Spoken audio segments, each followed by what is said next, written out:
Je soulève une question parce que c'est vrai qu'on entend, beaucoup de choses sur la psychologie, on y a accès avec les réseaux sociaux, la psychologie des si, mon psychologue m'a dit ça. Alors déjà, ça concerne la personne et pas le reste et puis, on a l'impression que c'est figé et que ce qui est dit, ça va être automatiquement ça, hein. Donc je vous invite à prendre du recul évidemment puisque rien n'est figé et toutes les interactions, que nous allons avoir,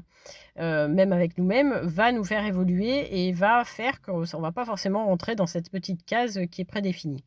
Maintenant, je m'interroge parce qu'il y a beaucoup d'enfants qui vont être amenés chez les psys, avec des diagnostics ou pas.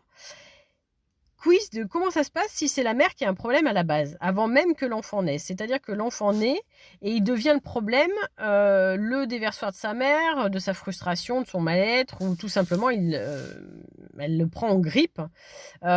et décide que l'enfant est problématique. Donc ça veut dire que le conjoint, la famille et tout ce qui va être autour va être mis dans la boucle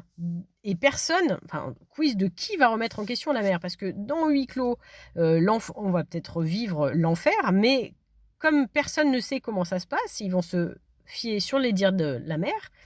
et partir du principe, et tout le long de la vie, ça peut être préjudiciable pour l'enfant. Si ça se passe bien à l'école, tant mieux.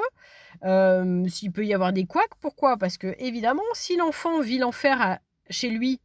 et qu'il n'a pas d'exutoire et qu'il ne peut pas s'échapper, puisque c'est un enfant, et que, d'où les fugues, hein, j'en avais déjà parlé d'ailleurs du reste,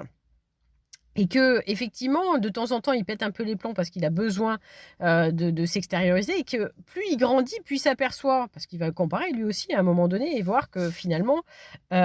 a peut-être une mère qui a un problème, donc il va choisir un certain nombre de stratégies de survie, bien évidemment. Mais adulte, ça va continuer, parce que si la mère a réellement un problème et si elle a décidé que cet enfant-là, ou son enfant, si elle n'en a qu'un seul, est un problème, effectivement, l'enfant, au bout d'un moment, va grandir, va avoir ses propres expériences et qu'il va y avoir un clash à un moment donné, fatalement, parce qu'il va s'apercevoir que le problème, c'est pas lui, c'est sa mère. Mais le reste aura tellement été conditionné et voire même manipulé, hein, parce qu'on peut aller là chez les manipulations, les narcissiques et les pervers narcissiques, ou les pervers et les narcissiques séparés, et puis pervers narcissiques pour aller pour le summum, pour ceux qui ont gagné la timbale. En fait, l'enfant va se développer et il faut lui souhaiter qu'effectivement, il soit le plus éloigné de cette femme-là, parce que ça lui permettra de pouvoir se développer correctement. Mais c'est la mère le problème. Vous voyez ce que je veux dire? Donc, à un moment donné, il faut prendre du recul et savoir comment ça se passe dans l'interaction entre les deux, en fait, personnes, protagonistes.